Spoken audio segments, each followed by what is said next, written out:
Last month, Russian President Vladimir Putin ordered forces into Ukraine, precipitating an invasion. While the world has watched in horror, many Ukrainian ophthalmologists are still in the country, having stood their ground rather than flee. And so I'd like to honor the brave ophthalmologist Ukrainians fighting for their land, not always with weapons, but with both determination and continued thoughts and care for patients. Here's a little bit more about their stories, which describe the ophthalmic conditions in Ukraine and what is happening on the ground there. Bear with me, as due to the ongoing situation, I need to lend them my voice, but allow them to speak with their own words.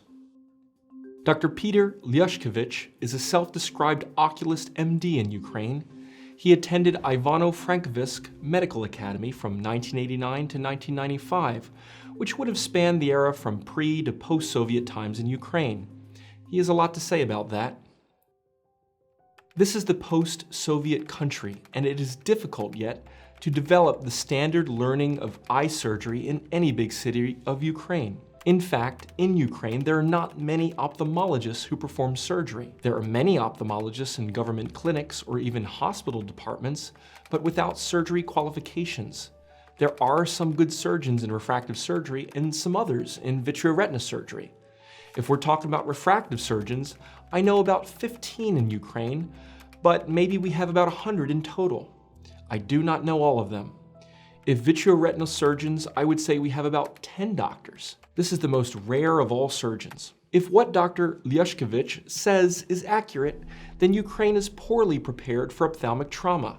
To have 10 doctors throughout Ukraine who are vitreoretinal specialists is shocking in a country that is second largest in Europe after Russia. We must expect some of those to have even become refugees, but not Dr. Lyushkevich. He stays on to advocate on behalf of Ukraine. Dr. Natalia Karandyuk, an ophthalmologist at Visium in Kiev, is one such surgeon who is specialized in vitreoretina, but it seems she isn't able to do much nowadays for patients or herself. I live in Bucha and work or have worked in Kiev. All bridges between Kiev and my town near Kiev exploded. All citizens are in their houses now. I'm in one of the epicenters of warfare, in the city through which the Russians must pass to get to Kiev, without water and with a really bad connection. Shops and pharmacies are closed, so we organize to share and donate things to each other. We have daily attacks. All the days I am checking to see if all my friends are alive. Some of my colleagues live in Kiev, so I know a little bit about the situation there.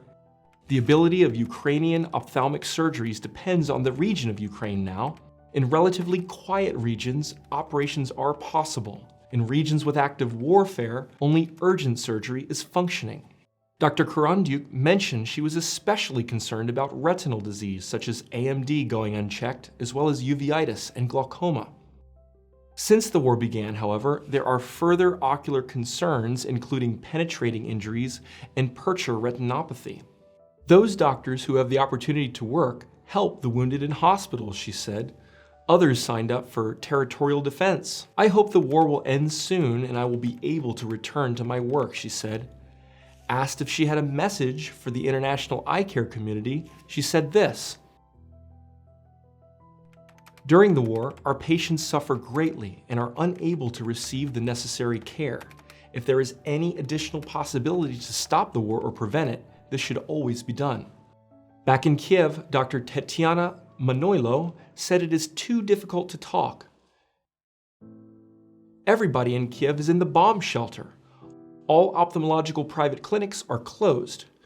We connect with our patients who had operations 2 to 3 days before Russian aggression by phone. Government clinics are open, but shelters are full. Not all civilians who want to go to the shelters can use them. All underground metro stations, in other words the shelters, are full. Meanwhile, she said all war trauma and eyeball contusions are in need of help from an ophthalmological point of view. All your achievements in refractive or cataract surgery simply pale when you are faced with the need to save your life and the life of your family. You can lose all your calm, measured life in 1 minute. Dr. Anna Bondarenko, a self-described new generation of ophthalmologists, meanwhile, had only a very short message to share.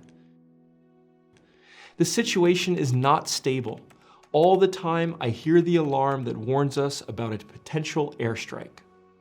The Ukrainian Vitreoretinal Society, meanwhile, issued a letter noting that the following days and weeks we await a flow of patients with head and eye injuries. The international suppliers and company representatives ended their activity on the territory of Ukraine since the first day of the war. Hence, the stocks of medical devices required for eye surgeries are limited. We would appreciate any kind of help which would allow us to do our job under the war conditions and help injured soldiers as well as civil people. These are some of the thoughts going through the minds of ophthalmologists in Ukraine, thoughts that ophthalmologists in nearly every other part of the world never have to deal with. Not on behalf of any nation, but rather on behalf of the entire eye care community dedicated to the preservation of vision, I think it's fair to say that we are all with Ukraine hoping not only for better days of vision ahead, but also better days for humanity. If you feel it is appropriate, share this video so that we can help build awareness and connect ophthalmologists in need in Ukraine with our larger eye care community out there. I believe in the power of connection. We might find a way to help them. All the very best, my friends.